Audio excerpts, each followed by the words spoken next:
2020 को आपका पेपर हुआ था। कब दोस्तों? 11 अक्टूबर 2020 को जो आपका पेपर हुआ था यूपीपीएससी का दोस्तों, उसका फर्स्ट शिफ्ट का हम पेपर लेके आए दोस्तों। यानी जीएस के जो टोटल 150 क्वेश्चन थे उनको हम हल करेंगे दोस्तों। ठीक है, तो चलिए आप शुरू से आखिर तक देखिएगा वीडियो और अपने क्वेश्चंस मिलाइएगा दोस्तों। ठीक, तो हम टोटल कितने क्वेश्चन देखेंगे? पूरे 150 क्वेश्चन। देखिए कितने समय का था आपका, समय कितना था? 2 घंटे का दोस्तों। तो चलिए शुरू करते हैं, पेपर को सॉल्व करते हैं। चलिए देखते हैं। देखिए थोड़ा सा इसको बड़ा करते हैं और सीधा जूम करके थोड़ा सा हम देखते हैं दोस्तों। ठीक है, अब देखिए पहला क्वेश्चन है, निम्नलिखित में से कौन सा एक सही सुमेलित नहीं है? देखिए इसमें राजधानी के बारे में बताएगा दोस्तों कि राजधानी कौन सी सुमेलित नहीं। देखिए मोरक्को की राजधानी क्या है? रबात है, बिल्कुल सही है दोस्तों। ट्यूनीसिया क्या है? ट्यूनिस है, बिल्कुल सही है। अल्जीरिया क्या है दोस्तों? अल्जीरिया से, बिल्कुल सही है। मगर केप वर्डे का क्या है? बमाको नहीं दोस्तों। तो इसका है क्या ये आपको बताना दोस्तों। दोस्तों आपको बता दें कि केप वर्डे की राजधानी क्या है दोस्तों? प्राइया है। क्या है दोस्तों? प्राइया। याद रखेंगे दोस्तों, क्या है? प्राइया है। तो हमारा सही ऑप्शन क्या हो जाएगा? डी नंबर, यही का है, सुमेलित नहीं है दोस्तों। चलिए अगला क्वेश्चन देखते हैं। भारत में मिट्टी बचाओ आंदोलन कहां से प्रारंभ हो दोस्तों? वेरी इंपॉर्टेंट क्वेश्चन था दोस्तों। देखिए बहुत अच्छा क्वेश्चन है दोस्तों। भारत में मिट्टी बचाओ आंदोलन, जैसे कि आपने सुना होगा दोस्तों कि चिपको आंदोलन या फिर ठीक नर्मदा बचाओ आंदोलन, तो इस तरह सुना होगा। मगर मिट्टी बचाओ आंदोलन की बात करते हैं दोस्तों, कहाँ शुरू हुआ था? होशंगाबाद मध्य प्रदेश से। कहाँ दोस्तों? होशंगाबाद मध्य प्रदेश से दोस्तों। जैसा कि आपको पता है कि चिपको आंदोलन कहाँ से? चमोली शुरू हुआ था दोस्तों। तो ये चीजें आप लोग याद रखेंगे। ठीक दोस्तों, चलिए अगला क्वेश्चन देखते हैं। दक्षिणी अफ्रीका का पोस्ट मासबुर्ग और उसका समीपवर्ती क्षेत्र निम्नलिखित में से किस खनिज के लिए उत्पादन के लिए दोस्तों प्रमुख है दोस्तों? तो किसके लिए है दोस्तों? तो मैग्नीज के लिए। किसके लिए? मैग्नीज के लिए दोस्तों। ठीक है, और देखिए अभ्रक जो मायका होता है, अभ्रक का सबसे बड़ा उत्पादक कौन सा देश होता है दोस्तों? अपना भारत है, सबसे ज्यादा उत्पादित करता है क्या? अभ्रक दोस्तों। ठीक, चलिए अगला क्वेश्चन है। हरित ग्रह प्रभाव ग्रीन हाउस इफेक्ट के अभाव में भू सतह का तापमान, औसत तापमान कितना होता दोस्तों? तो आपको बता दें कितना? -18 डिग्री सेल्सियस। कितना होता दोस्तों? तो -18 डिग्री सेल्सियस। चलिए अगला है कि सूची 1 को सूची 2 से क्या होना? सुमेलित करना दोस्तों। तो सूची 1 का सूची 2 से सुमेलित करना दोस्तों, इसका सही आंसर क्या होगा ये हमें बताना है दोस्तों। आपको पता होगा कि एटलस कहाँ है? एटलस का क्या जाता है? मोरक्को चला जाता है। कहाँ पे दोस्तों? एटलस क्या होता है? मोरक्को। ठीक है, और किलिमंजारो कहाँ है? तंजानिया से दोस्तों। तो ठीक है, तो हमारा देखिए ए का 4 होना चाहिए और बी का 3। तो देखते हैं कौन सा आंसर सही है। तो ए का 4 और बी का 3, तो हमारा पहला ही ऑप्शन का मिल जाता है दोस्तों। बिल्कुल सही है, तो हमारा पहला ऑप्शन का हो जाएगा, राइट हो जाएगा। चलिए अगला क्वेश्चन देखते हैं। समुदायों का पूर्ण क्रम जो क्रमशः एक निश्चित स्थान पर बदलता है कहलाता है दोस्तों। तो जो एक निश्चित स्थान पर बदलता है उसे क्या कहते हैं दोस्तों? तो क्या कहता है? सीयर कहलाता है। क्या? सीयर कहलाता है दोस्तों। चलिए अगला क्वेश्चन देखते हैं। मलेशिया में किंटा घाटी प्रसिद्ध है। तो मलेशिया में जो किंटा घाटी वो किसके लिए प्रसिद्ध है दोस्तों? रबड़ उत्पादन के लिए, चाय के लिए, टिन के लिए, कहवा के लिए दोस्तों। तो सही ऑप्शन क्या हो जाएगा आपका? टिन के लिए। किसके लिए दोस्तों? टिन के लिए क्या है ये? फेमस है दोस्तों। ठीक है, चलिए अगला क्वेश्चन देखते हैं क्या कह रहा है हमारा। चलिए अगला क्वेश्चन देखते हैं। तो इसका हमारा सही ऑप्शन कौन सा आएगा दोस्तों? टिन। ठीक है, मलेशिया भी टिन के लिए बहुत अच्छा उत्पादक है दोस्तों। चलिए अगला क्वेश्चन देख लेते हैं। नेक्स्ट क्वेश्चन क्या है हमारा? 8वां क्वेश्चन क्या है? निम्नलिखित में से किस प्राकृतिक पदार्थ में लौह विद्यमान होता है दोस्तों? तो आपको बता दें किसमें होता है? क्लोरोफिल, कोलोजन, ठीक है, केराटिन या फिर मायोग्लोबिन। तो दोस्तों आपको बता दें जो लौह होता है ये आपके मायोग्लोबिन में होता है दोस्तों। आपको पता होगा हीमोग्लोबिन में जैसे कि क्या आपका रक्त होता है उसमें भी लौह पाया जाता है दोस्तों। क्लोरोफिल में आपका लौह नहीं होता दोस्तों। ठीक है, इसमें क्या होता है? मैग्नीशियम होता है, Mg होता है दोस्तों। ठीक है, तो ये चीज याद रखेंगे तो हमारा सही ऑप्शन का जाएगा दोस्तों डी नंबर दोस्तों। चलिए अगला है कि निम्नलिखित में से किस देशों से होकर भूमध्य रेखा नहीं गुजरती दोस्तों? तो किस देशों से भूमध्य रेखा नहीं गुजरती दोस्तों, ये हमें बताना दोस्तों। तो आपको पता होना चाहिए किसके किससे नहीं गुजरती दोस्तों। तो हमारा भूमध्य रेखी गिनी और रवांडा से। ठीक, तो ये हमारे दोनों क्या हो जाएंगे? अलग हो जाएंगे। तो मतलब हमारा कौन सा ऑप्शन सही हो जाएगा? 3 और 4। तो हमारा डी ऑप्शन बिल्कुल राइट हो जाएगा। क्या हो जाएगा? डी ऑप्शन बिल्कुल और बिल्कुल राइट हो जाएगा। चलिए अगला क्वेश्चन देखते हैं दोस्तों क्या कह रहा है। जीन के भीतर अनुक्रम आधार में परिवर्तन कहलाता है। तो क्या कहलाता है दोस्तों? कौन सा परिवर्तन कहलाता है? तो उत्परिवर्तन। क्या कहलाता है दोस्तों? उत्परिवर्तन। हमारा पहला ऑप्शन क्या हो जाएगा? राइट हो जाएगा दोस्तों। चलिए अगला देखते हैं। संविधान के किस भाग में पंचायती राज व्यवस्था संबंधी प्रावधान दिए गए हैं दोस्तों? पंचायती राज व्यवस्था के बारे में बताना। तो किसमें बताया गया दोस्तों, तो हमारा 9 में क्या बताया गया है, पंचायती राज व्यवस्था के बारे में बताया गया दोस्तों। ठीक है, किसके बारे में, 9 में क्या बताया गया है दोस्तों, पंचायती राज व्यवस्था के बारे में। और देखिए दोस्तों भाग 6 में क्या है, तो भाग 6 में क्या है, राज्य के बारे में बताया गया दोस्तों। और भाग 3 में क्या बताया गया दोस्तों, आपको पता होगा मूल अधिकार या मौलिक अधिकार के बारे में बताएगा। अब बात वहीं 4 की का की कर लेते हैं, 4 के का करते तो मूल कर्तव्य के बारे में बताएगा दोस्तों। ये चारों चीजें आप देख लेंगे तो हमारा सही ऑप्शन क्या हो जाएगा, ए नंबर। चलिए अगला है फायर अलार्म में निम्नलिखित में से किसका प्रयोग किया जाता है दोस्तों, तो किसका प्रयोग करते हैं फायर अलार्म में दोस्तों, तो किसका करते हैं, उपरोक्त सभी का दोस्तों। ठीक, किसका, उपरोक्त में से कोई नहीं दोस्तों, हमारा डी ऑप्शन बिल्कुल राइट होगा। अगला है भारतीय संघात्मक व्यवस्था में तृतीय तल कब जोड़ा गया था दोस्तों, तो कब जोड़ा गया था तृतीय तल दोस्तों, तो 1992 में। कब, 1992 में दोस्तों। अगला क्वेश्चन निम्नलिखित में से कौन सा बहुलक एक थर्मोप्लास्टिक नहीं है दोस्तों, तो कौन सा बहुलक जो है वो थर्मोप्लास्टिक नहीं दोस्तों, तो कौन सा नियोप्रीन क्या है, वो थर्मोप्लास्टिक नहीं है दोस्तों। चलिए अगला क्वेश्चन देख लेते हैं, निम्नलिखित में से कौन सा संविधान के अनुच्छेद 3 के तहत संसद के नए कानून द्वारा संभव नहीं है दोस्तों, तो संविधान 3 के अनुच्छेद के तहत कौन सा संसद के नए द्वारा क्या है, कानून संभव नहीं है दोस्तों। इसका सही ऑप्शन क्या हो जाएगा, हमारा डी नंबर। नए राज्यों का प्रवेश क्या है, अनुच्छेद 3 के द्वारा संभव नहीं है। देखिए इसमें क्या कर दिया, आप नए राज्यों का गठन कर सकते हैं, राज्यों के क्षेत्रों में परिवर्तन कर सकते हैं, और जो राज्य हैं उनकी सीमाओं में परिवर्तन कर सकते हैं, मगर नए राज्य का प्रवेश इसमें नहीं होगा दोस्तों। ठीक है, किसमें नहीं होगा, हमारे 3 में नहीं होगा दोस्तों। ठीक है, नए राज्यों का प्रवेश किसमें, 2 में आता है। ठीक दोस्तों, चलिए अगला क्वेश्चन देखते हैं। नेक्स्ट क्या कह रहा है हमारा, अगला क्वेश्चन देखते हैं। 16 नंबर क्वेश्चन है, मानव शरीर में प्रोटीन का पाचन निम्नलिखित में से किस अंग से प्रारंभ होता है दोस्तों। देखिए किस अंग से प्रारंभ होता है ये आपको बताना है। जो प्रोटीन का पाचन होता है दोस्तों उसकी अंग से शुरू होता है। देखिए अमाशय से शुरू होता है, कहां से दोस्तों, अमाशय से शुरू होता है और छोटी आंत तक अंत हो जाता है। ठीक, शुरुआत कहां से होगी, अमाशय से, और खत्म कहां होगा, छोटी आंत में दोस्तों। चलिए अगला क्वेश्चन देखते हैं, निम्नलिखित में से कौन से पदाधिकारियों को हटाने में संसद का कोई भूमिका नहीं होता दोस्तों, तो कौन से पदाधिकारी होते हैं जिसमें संसद का कोई भूमिका नहीं होती दोस्तों, तो कौन कौन से, केवल और केवल 3 नंबर। कौन से, केवल 3 नंबर। कौन, अध्यक्ष संघ लोक सेवा आयोग दोस्तों। तो हमारा देखिए केवल 3 किसमें है, तो हमारा डी ऑप्शन बिल्कुल और बिल्कुल राइट हो जाएगा। क्या हो जाएगा दोस्तों, डी ऑप्शन बिल्कुल राइट हो जाएगा दोस्तों, 17 का हमारा डी ऑप्शन। चलिए 18 नंबर देखते हैं, मानव आहार में पॉलिश किए हुए चावलों के उपयोग से निम्नलिखित में से कौन सा रोग हो जाता है दोस्तों, तो कौन सा रोग हो जाता है दोस्तों, तो आपको बता दें क्या होता है, बेरी बेरी रोग। ठीक, विटामिन बी की कमी से क्या होता है, बेरी बेरी रोग। तो वही रोग हमारे क्या हो जाता है दोस्तों, हो जाता है अगर पॉलिश किए हुए चावल आप खाते हैं दोस्तों। चलिए अगला क्वेश्चन है,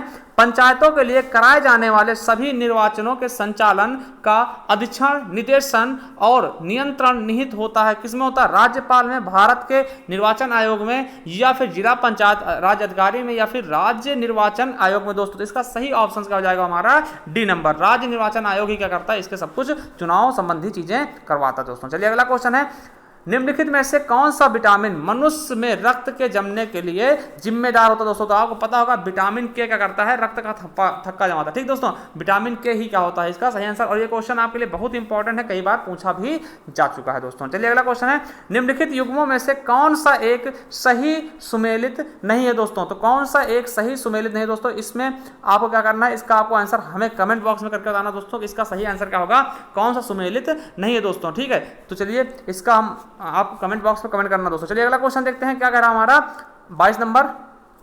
देखिए पहला क्वेश्चन है, मानव मस्तिष्क के बारे में लिखित कथनों पर विचार करिए। मस्तिष्क हृदय गति को नियंत्रित रखने के लिए उत्तरदायी है। बिल्कुल सही दोस्तों, बिल्कुल सही है। यह शरीर के संतुलन के लिए उत्तरदायी, दोनों सही ऑप्शन है दोस्तों, दोनों सही है। तो हमारा कौन सा होगा, सी ऑप्शन बिल्कुल राइट हो जाएगा। देखिए मस्तिष्क क्या करता है दोस्तों, आपके शरीर का संतुलन बना के रखता है और हृदय गति को भी नियंत्रित करता है दोस्तों। तो हमारा दोनों ऑप्शन सही हो जाएंगे, यानी ए और बी दोनों सही है दोस्तों, यानी सी ऑप्शन बिल्कुल राइट हो जाएगा दोस्तों। चलिए अगले क्वेश्चन की तरफ चलते हैं। भारतीय संविधान का कौन सा अनुच्छेद केंद्रीय सतर्कता आयोग का वर्णन करता है दोस्तों, तो कौन सा अनुच्छेद करता है केंद्रीय सतर्कता आयोग का, तो कौन सा हो जाएगा, इनमें से कोई नहीं दोस्तों, इनमें से कोई भी नहीं है अनुच्छेद जो इसकी स्थापना के लिए बताता है दोस्तों। तो आपको बता दें केंद्रीय सतर्कता आयोग का गठन कब हुआ था दोस्तों, तो 11 फरवरी 1964 को क्या हुआ था, केंद्रीय सतर्कता आयोग का गठन किया गया था दोस्तों। अगला क्वेश्चन है, निम्नलिखित में से कौन सा पदार्थ वृक्ष से प्राप्त किया था दोस्तों, तो कौन सा पदार्थ जो होता है वो वृक्ष से प्राप्त किया था, हींग, सुहागा, शिलाजीत या उपयुक्त में से कोई नहीं दोस्तों। तो कौन सा होता जो आपको वृक्ष से मिलता दोस्तों, तो आपको बता दें हींग। क्या होता है, हींग आपको वृक्ष से प्राप्त किया जाता दोस्तों। अगला है, राष्ट्रीय महिला आयोग के आयोग के निम्नलिखित अध्यक्षों पर विचार कीजिए। जो अध्यक्ष हुए हैं वो किसके बाद कौन हुए दोस्तों, उसके बारे में आपको बताना दोस्तों। तो हमारा देखिए इसका सही ऑप्शन कौन सा जाएगा, हमारा डी नंबर। देखिए पहले आपको पता होना चाहिए कि जो प्रथम महिला आयोग की अध्यक्ष थी वो कौन थी, जयंती पटनायक। और ये क्वेश्चन आपके लिए बहुत ही इंपॉर्टेंट दोस्तों, जिस तरह से कि अभी कौन है, रेखा शर्मा है दोस्तों। इंपॉर्टेंट है ये भी कि आपको करंट भी याद रखना, तो कौन है, रेखा शर्मा जी हैं, तो वो चीज याद रखना। देखिए पहले जयंती पटनायक हुई, फिर उसके बाद कौन, डॉक्टर पूर्णिमा अडवाणी हुई, फिर गिरिजा व्यास हुई और उसके बाद ममता शर्मा हुई दोस्तों। तो ये हमारा क्या हो जाएगा, डी ऑप्शन बिल्कुल राइट हो जाएगा दोस्तों। चलिए अगला क्वेश्चन देखते हैं। नीचे दो कथन दिए गए हैं जिनमें से एक को कथन ए तथा दूसरे को कारण आर कहा गया दोस्तों। तो देखिए पहला कथन क्या है कि सुक्रोज की अपेक्षा प्रतीप शर्करा अधिक मधुर होती है। फिर कारण क्या है, प्रतीप शर्करा को सुक्रोज के जल अपघटक से प्राप्त किया जाता है दोस्तों। तो इसका सही आंसर कौन सा जाएगा दोस्तों। देखिए ये दोनों सही हैं, मगर क्या है कि एक दूसरे की व्याख्या नहीं कर रहे हैं दोस्तों, ठीक है। तो हमारा सही ऑप्शन क्या हो जाएगा, बी नंबर दोस्तों। चलिए अगला क्वेश्चन देखते हैं। नेक्स्ट क्या करा हमारा, अगला क्वेश्चन क्या है हमारा, देखिए ये हमने 26 देख लिया, 27वां क्वेश्चन देखते हैं। दोस्तों आपको देखना है कि भारतीय संविधान के अनुच्छेद 371 के अंतर्गत देश के किस क्षेत्र को विशेष स्थिति प्रदान की गई दोस्तों। तो हमारा सही ऑप्शन क्या हो जाएगा दोस्तों, इसका आपको बताना है। देखिए इसका सही आंसर कौन सा जाएगा, हमारा महाराष्ट्र और गुजरात के बारे में बताएगा दोस्तों। चलिए अगला क्वेश्चन है, सूची 1 को सूची 2 से क्या करना है, सुमेलित करना है।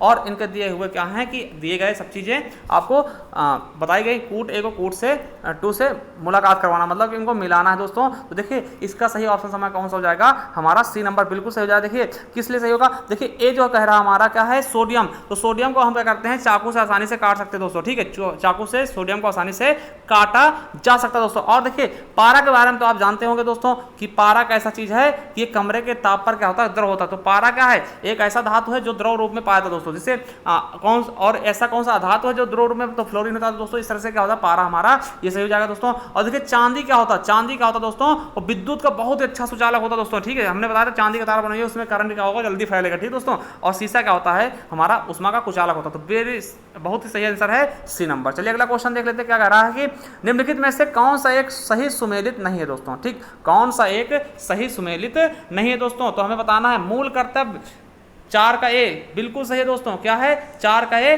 बिल्कुल और बिल्कुल सही है दोस्तों, ठीक है। राज्य के बारे में 6 बताया गया, बिल्कुल सही है दोस्तों। भारत का महान्यायवादी, भारत का महान्याय दोस्तों हमारा कौन सा ऑप्शन गलत आएगा दोस्तों, तो हमारा ये क्या हो जाएगा, ये गलत है, सी नंबर। भारत का महान्यायवादी ये आपके भाग 13 में नहीं है दोस्तों। चलिए अगला क्वेश्चन देखते हैं। फिर सूची 1 को सूची 2 से क्या करना है, सुमेलित करना दोस्तों, ठीक। इनके बारे में आपको बताना है दोस्तों। तो इसका हमारा देखिए सही आंसर कौन सा, सी नंबर होगा। देखिए ए का क्या हो जाएगा, 2, ठीक। जो नीलत होता है वो कवक नासी होता है दोस्तों। और आपको पता होना चाहिए जो इओसिन होता है वो क्या होता है, लाल स्याही होता है दोस्तों। तो इस तरह से हम लगाएंगे तो हमारा सी नंबर बिल्कुल राइट हो जाएगा दोस्तों। चलिए अगला क्वेश्चन देख लेते हैं, क्या कह रहा है कि निम्नलिखित में से कौन से अनुच्छेद नागरिकता से संबंधित है दोस्तों। वेरी वेरी इंपॉर्टेंट, कौन सा अनुच्छेद है, तो 5 अनुच्छेद 5 से लेकर के 11, ठीक। 1 से 4 तक क्या होता है, भारत अर्थात इंडिया राज्यों का संघ है। और 5 से 11 का आता है नागरिकता। फिर उसके बाद जब 12 से 35 जाते हैं क्या होते हैं, मौल या फिर मौलिक अधिकार दोस्तों। उसके बाद 36 से 51 का होते हैं राज्य के नीति से। तो ये चीजें रखेंगे, हमारा क्या हो जाएगा, सी ऑप्शन बिल्कुल राइट हो जाएगा दोस्तों। चलिए अगले क्वेश्चन की तरफ चलते हैं। अगला क्वेश्चन क्या है, निम्नलिखित में से कौन सा एक कृत्रिम पदार्थ नहीं है दोस्तों। तो कौन सा एक कृत्रिम पदार्थ नहीं, ये बताना है दोस्तों। तो आपको बता दें क्या है, फाइब्राइन क्या है, एक कृत्रिम पदार्थ नहीं है दोस्तों, ठीक है। चलिए अगला देखते हैं। भारतीय संसद की सबसे बड़ी समिति कौन सी दोस्तों। देखिए जब हम सबसे बड़ी समिति की बात करेंगे, कौन सी समिति हो जाएगी, लोक लेखा समिति, प्राक्कलन समिति, या लोक उपक्रम समिति, या फिर याचिका समिति। तो आपको बता दें प्राक्कलन समिति क्या होती है, भारतीय संसद की सबसे बड़ी समिति होती है दोस्तों। इसमें लगभग 30 सदस्य होते हैं, कितने, 30 सदस्य दोस्तों। अगला क्वेश्चन देखते हैं, क्या कह रहा है हमारा कि नीति आयोग द्वारा दिसंबर 2019 में जारी सतत विकास लक्ष्यों भारत सूचकांक 2019 से 20 पर जारी रिपोर्ट के अनुसार उत्तर प्रदेश को निम्नांकित वर्गों में से किसमें वर्गीकृत किया गया दोस्तों। तो किसमें वर्गीकृत किया गया दोस्तों, इसका सही ऑप्शन क्या हो जाएगा, हमारा बी नंबर। अच्छा परफॉर्मेंस, अच्छा प्रदर्शन दोस्तों, ठीक है। तो ये चीज याद रखेंगे। अगला क्वेश्चन देख लेते हैं दोस्तों, क्या कह रहा है हमारा 35 नंबर। नीचे 2 कथन दिए गए हैं जिनमें से एक को कथन ए और दूसरे को कारक आर माना गया दोस्तों, कारण आर माना गया। तो ये चीजें आपको बतानी, इसमें सही से क्या हो जाएगा दोस्तों, ठीक है। तो देखिए पहला क्या कहा गया है, कथन कहा गया भारतीय राजनीतिक व्यवस्था की प्रकृति में निरंतरता एवं परिवर्तन के मूल तत्व मूर्त रूप से पाए गए हैं, ठीक, जो पाए जाते हैं दोस्तों। तो और कारण क्या कहता है, भारतीय राजनीतिक व्यवस्था में निम्न राजनीतिक कार्यशैली जैसे आधुनिक शैली, परंपरागत शैली या संत शैली के तत्व समाहित है। तो बिल्कुल सही, दोनों क्या हैं, सही हैं दोस्तों। और आर जो है एक की व्याख्या करता है दोस्तों। चलिए हमारा ए ऑप्शन बिल्कुल राइट होगा। चलिए अगला क्वेश्चन है, उत्तर प्रदेश के निम्नलिखित नगरों में से कौन सा यसे विरासत शहर विकास और वृद्धि योजना हृदय के अंतर्गत शामिल किया गया दोस्तों। तो वेरी इंपॉर्टेंट क्वेश्चन है दोस्तों, आने वाले एग्जाम के लिए भी दोस्तों। तो कौन कौन से हैं दोस्तों, वाराणसी और मथुरा। क्या क्या है, वाराणसी और मथुरा। हमारा सी ऑप्शन बिल्कुल राइट हो जाएगा। चलिए अगला क्वेश्चन देख लेते हैं। अगला क्वेश्चन क्या कहते हैं दोस्तों, देखिए हमने 35 क्वेश्चन देख लिए हैं, 36 क्वेश्चन देख, 37वां क्वेश्चन देखते हैं। 37वां क्वेश्चन है, राज्यों में मुख्यमंत्री सहित मंत्रिपरिषद में मंत्रियों की न्यूनतम संख्या क्या हो सकती है दोस्तों। तो कितनी हो सकती है न्यूनतम संख्या दोस्तों, तो आपको बता दें कितनी, 12। कितनी, 12। चलिए अगला क्वेश्चन है, प्रजनन के प्रतिस्थापन स्तर तक पहुंचने के लिए जनसंख्या की कुल प्रजनन दर TFR क्या होनी चाहिए दोस्तों। तो क्या होनी चाहिए इसके बारे में बताना दोस्तों। इसका सही ऑप्शन क्या हो जाएगा, 2.1। कितना, 2.1। चलिए अगला क्वेश्चन है कि भारत के सर्वोच्च न्यायालय ने संविधान के आधारभूत ढांचे को, इस सिद्धांत को स्पष्ट किया दोस्तों। वेरी वेरी इंपॉर्टेंट, बहुत ही इंपॉर्टेंट क्वेश्चन, कई बार पूछा जा चुका दोस्तों। कौन सा, केशवानंद भारती, ठीक है, 1973 केस है, केशवानंद भारती बनाम केरल राज्य दोस्तों। वेरी वेरी इंपॉर्टेंट है दोस्तों। ये क्या करता है, हमारे मूल संविधान का जो ढांचा है यानी कि प्रस्तावना है उसके संबंधित, उसको भारत जो आपने संविधान का अंग माना था दोस्तों। ठीक है, चलिए अगला क्वेश्चन देखते हैं। भारत में गरीबी के अनुमान हेतु निम्नलिखित में से कौन से विधियों का प्रयोग किया जाता है दोस्तों। तो कौन से विधियों का प्रयोग किया जाता है भारत में गरीबी मापने के लिए दोस्तों। तो आपको पता होना चाहिए कौन कौन सी विधियों को किया जाता है दोस्तों। तो सभी विधियों का, कौन कौन सा, पहला सिर गणना विधि, सबको गिनते हैं दोस्तों। कैलोरी ग्रहण, कि कैलोरी कितने कैलोरी मिलनी चाहिए, अगर उतनी नहीं मिले फिर भी गरीब हो। पारिवारिक उपभोग व्यय, अगर परिवार को सही से उपभोग नहीं मिल रहा है, ठीक, वो उसमें भी गरीब हो तो फिर भी गरीब हो जाओगे। प्रति व्यक्ति आय, ठीक, तो इसमें भी गरीबी मापी जाती है दोस्तों। तो ठीक है, तो ये चीजें ज्यादा विकसित जो देश होते हैं उसमें क्या कहते हैं, प्रति व्यक्ति आय से मापते हैं दोस्तों। तो हमारा डी ऑप्शन बिल्कुल राइट हो जाएगा दोस्तों। चलिए अगला क्वेश्चन देखते हैं। नेक्स्ट क्वेश्चन क्या कहता है, निम्नलिखित में से कौन सा कथन सुमेलित नहीं दोस्तों। ठीक है, देखिए इसमें कौन सा कथन सुमेलित नहीं ये बताना दोस्तों। देखिए अनुच्छेद 39A समान न्याय एवं निःशुल्क विधिक सहायता, बिल्कुल सही है दोस्तों, ये तो बिल्कुल सही है। चौथा है 40 नंबर क्या है कि ग्राम पंचायतों का गठन, ये भी बिल्कुल सही है। समान नागरिक संहिता 44 में बिल्कुल सही दोस्तों। कहाँ है, गोवा में केवल एकमात्र राज्य कहाँ है, गोवा, वहां पर क्या है, समान नागरिक संहिता दोस्तों। अब देखिए आर्टिकल 48 की बात करते हैं दोस्तों। तो न्यायपालिका और कार्यपालिका को पृथक्करण किया गया, बल्कि ये नहीं होगा दोस्तों, ये आर्टिकल 48 नहीं होगा। तो आर्टिकल जो 48 होता है उसमें होता क्या दोस्तों, कृषि और पशुपालन के बारे में इसमें बताएगा कि जैसे कृषि और पशुपालन के बारे में बताएगा दोस्तों। इसी के अंतर्गत क्या होता है, गौ की हत्या करना क्या है, दंडनीय हो सकता है। ठीक दोस्तों, चलिए अगला क्वेश्चन है, आयुष्मान भारत योजना के अंतर्गत निम्नलिखित में से कौन सा कथन सत्य नहीं है। सत्य है दोस्तों, कौन सा कथन सत्य है ये आपको बताना है आयुष्मान भारत के बारे में। ठीक, देखिए क्या है कि यह योजना प्रति व्यक्ति 5 लाख रुपए का मुफ्त स्वास्थ्य बीमा प्रदान करती है। दूसरा है, यह योजना, इस योजना में होने वाले व्यय में केंद्र और राज्यों की भागीदारी 60 और 40% होती है दोस्तों। तो क्या होगा, हमारे दोनों क्वेश्चन के आंसर सही हो जाएंगे दोस्तों। दोनों क्या है, सही दोस्तों। तो हमारा ए और बी दोनों सही हो जाएगा, हमारा सी ऑप्शन बिल्कुल राइट होगा दोस्तों। अगला क्वेश्चन देखते हैं। नेक्स्ट क्वेश्चन क्या कह रहा है हमारा, अगला क्वेश्चन देखते हैं। देखिए हमने 42 देख लिए, तो 43वां नंबर देखते हैं क्या कह रहा है हमारा 43वां क्वेश्चन। भारत के महान्यायवादी के संदर्भ में निम्नलिखित कथनों पर विचार कीजिए। पहला कथन क्या कहता है कि राष्ट्रपति किसी ऐसे व्यक्ति को नियुक्त करेगा जो उच्चतम न्यायालय के न्यायाधीश के रूप में नियुक्ति के लिए अहर्य होगा, मतलब कि वो कम से कम उसके पास इतनी योग्यता होनी चाहिए कि वो उच्चतम न्यायालय का न्यायाधीश नियुक्त हो सके दोस्तों। तो बिल्कुल सही है दोस्तों पहला। ठीक है, दूसरा महान्यायवादी इतना परिश्रमिक प्राप्त करेगा जो संसद को अवधारित होगा दोस्तों। तो ये गलत हो जाएगा दोस्तों, हमारा केवल और केवल कौन सा ऑप्शन से होगा, ए नंबर बिल्कुल राइट हो जाएगा दोस्तों। चलिए अगला क्वेश्चन देखते हैं। नेक्स्ट क्या कह रहा है कि पोषकीय पर्यटन का मुख्य उद्देश्य होता है दोस्तों। जो पोषकीय पर्यटन होता है उसका मुख्य उद्देश्य क्या होता है मेरे दोस्तों, तो उसका मुख्य उद्देश्य बिल्कुल सही हो जाएगा क्या, सांस्कृतिक अखंडता और पारिस्थितिक प्रतिक्रियाओं को बनाए रखते हुए पर्यटन और पर्यावरण संबंध करना दोस्तों। तो हमारा सी ऑप्शन बिल्कुल राइट हो जाएगा। चलिए अगला क्वेश्चन देखते हैं। नीचे 2 कथन दिए गए हैं जिनमें से एक को कथन ए और दूसरे को कारक आर कहा गया। तो कथन ए क्या कहता है, भारतीय संघात्मक व्यवस्था को अर्ध संघात्मक कहा जाता है दोस्तों। दूसरा क्या है, देखिए कथन कहा गया कि क्या होता है, इसको हम क्या कहते हैं, अर्धसंघात्मक कहते हैं। ठीक दोस्तों। अब दूसरा है कि भारत में एक स्वतंत्र न्यायपालिका है जिसे न्यायिक पुनरीक्षीकरण का अधिकार, बिल्कुल सही दोस्तों। तो आर हमारा बिल्कुल सही दोस्तों। क्या है कि आर तो हमारा क्या है, बिल्कुल ही सही दोस्तों। ठीक है, कि भारत में क्या है, स्वतंत्र न्यायपालिका दोस्तों और जिसे न्यायिक पुनरीक्षण का अधिकार है दोस्तों, बिल्कुल सही है। तो हमारा देखिए ए क्या है कि एक सत्य है परंतु आर गलत है दोस्तों। तो हमारा क्या हो जाएगा, ए सही, ए गलत है परंतु आर सत्य दोस्तों। क्या हो जाएगा, ए गलत है मगर परंतु आर क्या है, सत्य दोस्तों। चलिए अगला क्वेश्चन देखते हैं कि हौसला 2018 के संदर्भ में से कौन सा कथन सही है दोस्तों। तो हौसला के उसमें कौन सा कथन सही, ये आपको बताना दोस्तों। 46 का हमारा कौन सा ऑप्शन सही हो जाएगा, ये हमको बताना है दोस्तों। पहला है कि हौसला 2018 का आयोजन महिला एवं बाल विकास मंत्रालय भारत सरकार द्वारा नई दिल्ली में किया गया दोस्तों, बिल्कुल सही है दोस्तों। ठीक है, दूसरा यह बच्चों की देखरेख करने वाली संस्थाओं के बच्चों का राष्ट्रीय उत्सव था दोस्तों, बिल्कुल सही है दोस्तों, बिल्कुल सही। हमारा दोनों ऑप्शन सही है, मतलब ए और बी दोनों के दोनों राइट हो जाएंगे। चलिए अगले क्वेश्चन की तरफ चलते हैं। नेक्स्ट क्वेश्चन क्या कहता है दोस्तों, उसको हम देखते हैं। देखिए 47 नंबर क्या है कि निम्नलिखित में से किस पर गतिरोध दूर करने हेतु लोकसभा और राज्यसभा की संयुक्त बैठक बुलाई जाती है दोस्तों। तो किस पर, किस विधेयक पर जो गतिरोध होता है तभी लोकसभा जो बैठक होती है वो बुलाई जाती है दोस्तों। तो किस पर, सामान्य विधेयक पर। किस पे दोस्तों, तो सामान्य विधेयक पर दोस्तों जब वो होती है तब क्या होता है कि लोकसभा बुलाई जाती है, बैठक जो होती है बुलाई जाती है दोस्तों। ठीक है, तो हमारा 47 का ए ऑप्शन बिल्कुल राइट हो जाएगा। चलिए अगला है कि भारत $5 ट्रिलियन अर्थव्यवस्था का लक्ष्य कब तक प्राप्त करने के लिए रखा था। तो कब तक के लिए रखा गया था दोस्तों, $5 ट्रिलियन दोस्तों। तो हमारा 48 का बी ऑप्शन बिल्कुल राइट हो जाएगा 2024 तक। चलिए अगला है, लॉकडाउन के दौरान भारत सरकार के द्वारा प्रयुक्त असाधारण शक्तियों को विधिक आधार निम्नलिखित में से किस कानून से प्राप्त हुआ दोस्तों। ठीक, तो किस कानून से दोस्तों आपको बताना है। जैसे कि सैनिटाइजर और मास्क क्या कर दिया था, तो इमरजेंसी उसमें घोषित कर दिया था ना कि ये क्या है, एक विशिष्ट प्रकार के पदार्थ हैं, इनका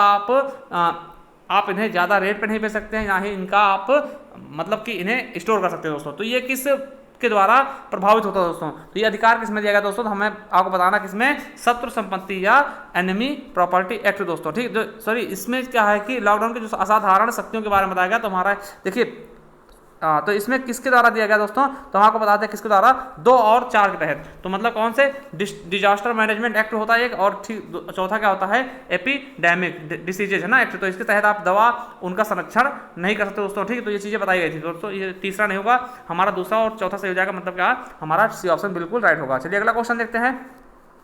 मानव गरीबी सूचकांक की अवधारणा मानव विकास रिपोर्ट 1997 में प्रस्तुत की गई है, लेकिन मानव विकास रिपोर्ट में ने इसे बहुआयामी गरीबी सूचकांक द्वारा निम्नलिखित में से किस वर्ष में प्रतिस्थापित किया दोस्तों। तो इसका सही आंसर क्या हो जाएगा हमारा सी नंबर, कब, 2010 में दोस्तों। ठीक है, हमारा 50 का सी ऑप्शन बिल्कुल राइट होगा। चलिए अगला क्वेश्चन देखते हैं। सुमेलित करना है दोस्तों अनुच्छेद 61, ठीक है, इसमें बताना दोस्तों कि कौन सा सुमेलित हो जाएगा दोस्तों। देखिए हमारा 51 का सही कौन सा हो जाएगा, सी नंबर। क्या हो जाएगा, सी नंबर बिल्कुल और बिल्कुल राइट हो जाएगा दोस्तों। देखिए पहले क्या होगा, हमारा दूसरा हो जाएगा। देखिए अनुच्छेद 61 के तहत क्या होता कि राष्ट्रपति महाभियोग लगाकर के उसको हटा सकते दोस्तों। तो हमारा 61 का दूसरा सही हो जाएगा। तो 61 का देखिए पहले का दूसरा क्या हो जाएगा, और देखिए दूसरे का क्या तीसरा होना चाहिए, तो उपराष्ट्रपति को हराना, ठीक है, 67 खा में, तो बिल्कुल सही क्या हो जाएगा हमारा तीसरा ऑप्शन बिल्कुल राइट हो जाएगा, सी नंबर बिल्कुल राइट। चलिए अगला क्वेश्चन देखते हैं। नेक्स्ट क्या कह रहा है, 52 नंबर का नीचे दिए गए दो कथन है, देखिए कथन है और उसके कारक है दोस्तों। तो बताएगा राष्ट्रीय ढांचागत पाइपलाइन, ठीक, सरकार द्वारा 2020-30 के अवधि के लिए आरंभ किया गया था, तो ये बिल्कुल गलत है दोस्तों।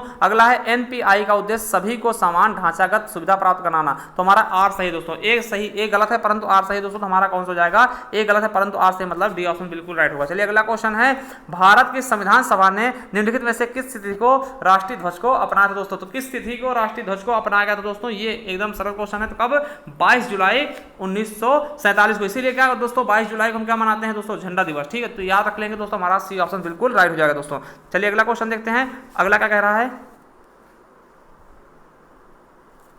ठीक है। नेक्स्ट क्वेश्चन क्या है दोस्तों कि विश्व बैंक की ease of doing business report के संदर्भ में निम्नलिखित में से कथनों में से कौन सा से है ना कथन सही है दोस्तों। तो ease of doing business report 2020 में भारत का 63वां स्थान है, ठीक है, ये बताएगा दोस्तों। देखिए ये बताएगा कि 63वां स्थान है दोस्तों, ठीक है, तो बिल्कुल सही है दोस्तों, क्या है 63वां स्थान है। अगला है वर्ष 2019 में ईज ऑफ डूइंग बिजनेस में भारत का 77वां स्थान था, तो बिल्कुल सही है, हमारा सी ऑप्शन बिल्कुल राइट हो जाएगा। चलिए अगला क्वेश्चन देखते हैं, भारत उत्तर प्रदेश में बायोटेक्नोलॉजी पार्क निम्नलिखित में से स्थानों पर है, तो किस स्थान पर बायोटेक्नोलॉजी पार्क है वो स्थित है दोस्तों। तो आपको बता दें कहां पर है दोस्तों, लखनऊ में, ठीक, कहां पे है, लखनऊ में दोस्तों। अगला केंद्रीय बजट 2020-21 के द्वारा उत्कृष्ट कारपोरेट बॉन्ड में विदेशी पोर्टफोलियो निवेश की सीमा बढ़ा दी गई थी, कितनी बढ़ा दी गई दोस्तों, तो आपको पता होना चाहिए 56 का हमारा डी ऑप्शन यानी 15% बिल्कुल राइट हो जाएगा दोस्तों। चलिए अगला क्वेश्चन देखते हैं, 57 नंबर।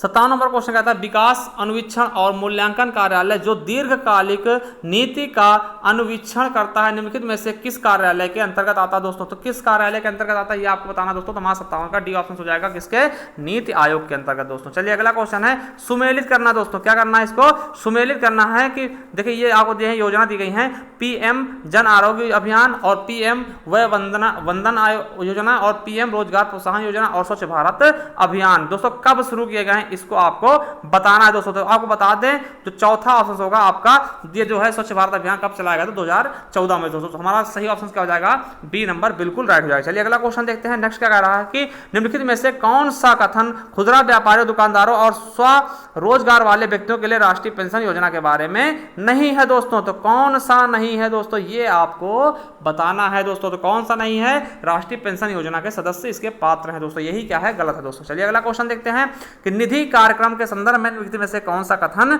सही है दोस्तों। तो कौन सा कथन सही ये आपको बताना है दोस्तों। तो हमारा 60 का कौन सा ऑप्शन सही हो जाएगा, सी नंबर, यानी दोनों कथन सही हो जाएंगे। मतलब क्या कि निधि कार्यक्रम छात्रों के लिए स्टार्टअप हेतु प्रारंभ किए गए। इसमें उद्देश्य क्या है, 20 छात्रों के स्टार्टअप है तो प्रतिवर्ष वित्तीय सहायता प्रदान करना दोस्तों। बिल्कुल सही। तो हमारा तीसरा ऑप्शन यानी सी ऑप्शन बिल्कुल राइट हो जाएगा दोस्तों। अगला क्वेश्चन देखते हैं पारिस्थितिकी संक्रमण ठीक अवधारणा का सर्वप्रथम प्रयोग किसने किया दोस्तों। तो किसने किया दोस्तों, इसका सही ऑप्शन क्या हो जाएगा हमारा बी नंबर, किसने, बेनेट ने, किसने द्वारा, बेनेट द्वारा किया गया दोस्तों। ठीक है चलिए अगला क्वेश्चन देखते हैं।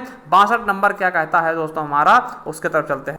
क्वेश्चन नंबर 62 कहता है निम्नलिखित में से कौन सा एक प्राकृतिक रूप में वायुमंडल में पाई जाने वाली ग्रीन हाउस गैस नहीं है दोस्तों। तो कौन सा नहीं है, इसका सही ऑप्शन क्या हो जाएगा हमारा ए नंबर, नाइट्रोजन ऑक्साइड दोस्तों। ठीक है, कार्बन डाइऑक्साइड, ओजोन और मीथेन ये पाई जाती है दोस्तों। चलिए अगला क्वेश्चन है सामान्यतः पर्यावरण को निम्न प्रकार से वर्गीकृत किया जा सकता है निम्नलिखित में से कौन सा एक वर्गीकरण का अंश नहीं है दोस्तों। तो कौन सा एक वर्गीकरण का अंश नहीं है दोस्तों, तो आपको बता दें कौन सा नहीं है, परिचायक पर्यावरण ये क्या है, इसका अंश नहीं है। अगला देखिए कथन दिया गया और उसमें क्या है, कारक दिया गया दोस्तों। तो उसी प्रकार से आपको इसका सही ऑप्शन क्या होगा ये बताना दोस्तों। देखिए केंद्रीय बजट 2020-21 में कृषि की आय दोगुनी करने के उद्देश्य के साथ ग्रामीण विकास पर ध्यान केंद्रित किया गया। बिल्कुल सही दोस्तों।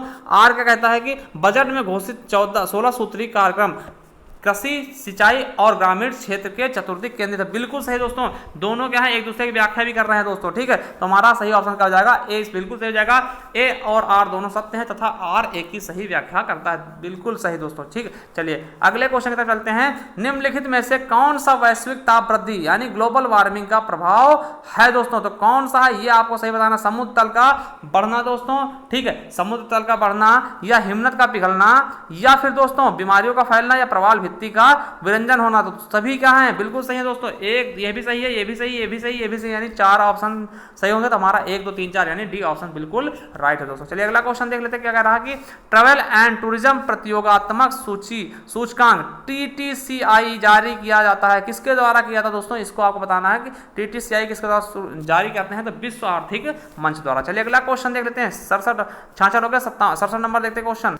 तो देखिए इसमें आपको क्या करना है, निम्नलिखित घटनाक्रमों को कालानुक्रमानुसार सुव्यवस्थित करना दोस्तों। पहला है रियो पृथ्वी शिखर सम्मेलन या ब्रडलैंड आयोग रिपोर्ट का प्रकाशन या मॉन्ट्रियल प्रोटोकॉल का प्रवर्तन या फिर द लिमिट टू ग्रोथ विकास जो इसको प्रकाशन वर्ष है, इसका आपको सही से सुमेलित करना, मतलब सही ढंग से इसको लगाना। तो हमारा सही ऑप्शन क्या है, 67 का बी ऑप्शन बिल्कुल राइट हो जाएगा। फिर पहले चौथा हो जाएगा, ये पहले हो जाएगा दोस्तों, और फिर दूसरे नंबर पर ये आ जाएगा, तीसरे पे ये आ जाएगा और चौथे पे ये आ जाएगा दोस्तों। चलिए अगला क्वेश्चन देखते हैं। 68 नंबर, फिर कालानुक्रम इसको सही से लगाना दोस्तों कि कौन सा की स्थापना कब हुई दोस्तों, इन पे आपको विचार करना। सबसे पहले क्या हुई ये आपको बताना है दोस्तों। ठीक है, तो देखिए हमारा 68 का क्या हो जाएगा, पहला ही ऑप्शन सही हो जाएगा दोस्तों। सबसे पहले स्थापना किसकी हुई, ग्रामीण क्षेत्रीय ग्रामीण बैंक की। फिर उसके बाद नाबार्ड की स्थापना हुई दोस्तों। फिर उसके बाद क्या हुआ कि स्वयं सहायता समूह का बैंक लिंकेज कार्यक्रम चलाएगा। उसके बाद किसान क्रेडिट कार्ड बनाएगा दोस्तों। तो हमारा सही ऑप्शन क्या हो जाएगा, चौथे का, सॉरी पहला ही ऑप्शन क्या होगा, राइट होगा। चलिए अगला क्वेश्चन देखते हैं। राष्ट्रीय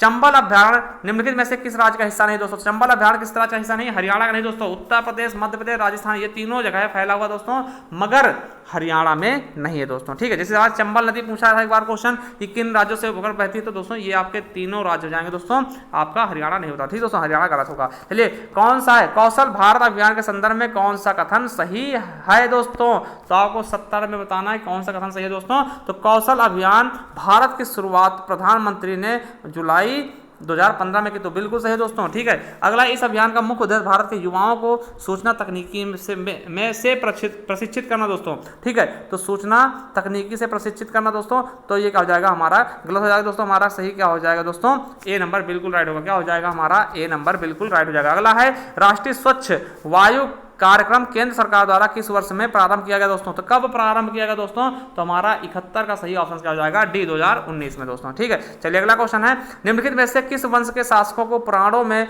श्री पर्वतीय कहा जाता है दोस्तों? तो किस वंश के, ठीक है, किस वंश के दोस्तों? तो हमारा 72 का सही ऑप्शन क्या हो जाएगा, इच्छाक वंश के, ठीक है।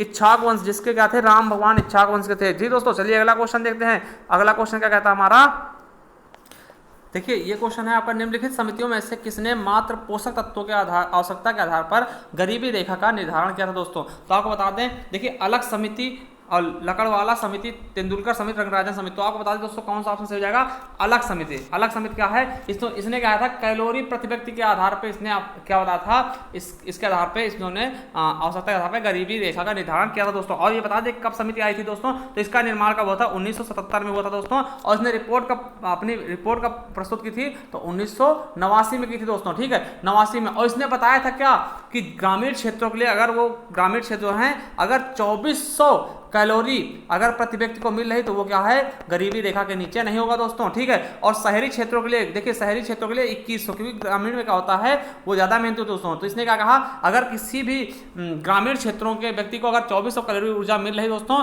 तो वो गरीब नहीं दोस्तों। और शहरी के लिए 2100 कैलोरी अगर मिल रही तो गरीब नहीं दोस्तों, ठीक है। तो किसने बताया था, जो आपकी अलग समिति है, वाई के अलग समिति कब आई थी, 1977 में। रिपोर्ट कब पहुंची गई थी दोस्तों, 1979 में, ठीक, 1979 में दोस्तों। और इसने कहा क्या था कि किसके आधार पे बताया था दोस्तों, कैलोरी प्रति व्यक्ति के आधार पे, ठीक है। चलिए दोस्तों अब देख लेते हैं लकड़वाला समिति जो है इसके बारे में थोड़ा देख लेते हैं दोस्तों। ये भी पूछा था, तो इसका निर्माण अगर देखते हैं तो 1989 में होता दोस्तों। और इसने रिपोर्ट कब 1993 में सौंप दी, कब 1993 में दोस्तों। इसने क्या कहा था, इसने उपभोक्ता मूल्य सूचकांक के आधार पर, ठीक दोस्तों, किसके आधार पर, उपभोक्ता मूल्य सूचकांक के आधार पर इसने प्रस्तुत किया था, ठीक दोस्तों। चलिए अगला देखते हैं, तेंदुलकर समिति। तेंदुलकर समिति, सुरेश तेंदुलकर समिति पूरा नाम है दोस्तों। तो इसने क्या कहा था, इस देखिए 2005 में ये आया था और रिपोर्ट 2009 में इसने प्रस्तुत की दोस्तों, ठीक है। इसने किसके आधार पर बताया था, तो प्रति व्यक्ति मासिक उपभोग के व्यय के बारे में, प्रति व्यक्ति मासिक उपभोग व्यय के बारे में इन्होंने गरीबी और अमीरी के बारे में बताया था। इन्होंने क्या कहा था दोस्तों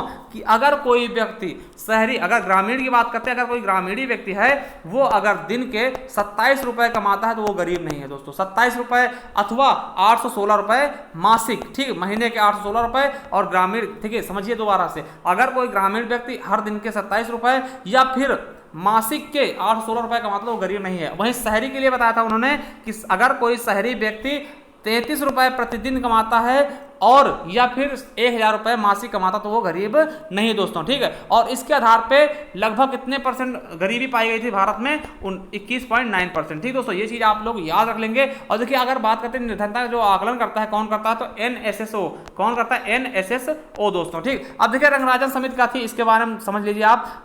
जो रंगराजन है ये समिति क्या थी, देखिए इसको किस लिए भेजा गया था दोस्तों, इसने क्या था कि जो तेंदुलकर समिति थी दोस्तों उसकी समीक्षा के लिए भेजा गया था दोस्तों। फिर इसने क्या किया, इसने भी उसी आधार पे इसको किया, मगर उसने कहा थोड़ा सा बढ़ा दिया रेट। जो देखिए जो तेंदुलकर समिति ने कहा था 27 रुपए दिन का होना चाहिए, तो इसने क्या कह दिया दोस्तों, जो मासिक जो थी है ना, तेंदुलकर समिति ने क्या था, मासिक कितना था, 816 था, ठीक दोस्तों, 816 था। तो उसे बढ़ाकर इसने क्या कर दिया, 972 कर दिया, किसने, रंगराजन समिति ने। और जो शहरी का था, कितना था शहरी दोस्तों, आपको बताया 1000 रुपए, ठीक है, 1000 रुपए कहा था, 1000 रुपए कमाने वाला गरीब नहीं होगा, किसने कहा, तेंदुलकर समिति। तो रंगराजन समिति ने क्या बोला कि 1000 नहीं भैया, इसको बढ़ाकर कितना करना चाहिए दोस्तों, 1407 रुपए, 1407 रुपए पाने वाला गरीब नहीं होगा, ठीक। और इसके आधार पर कितने परसेंट जनसंख्या बेरोजगार थी, मतलब गरीब थी, तो 29.5% जनसंख्या क्या थी, निर्धन पाई गई थी दोस्तों, ठीक। तो ये चीज आपके लिए इंपॉर्टेंट है, इसलिए हमने इसको थोड़ा विस्तार कर दिया। चलिए अगला क्वेश्चन देखते हैं।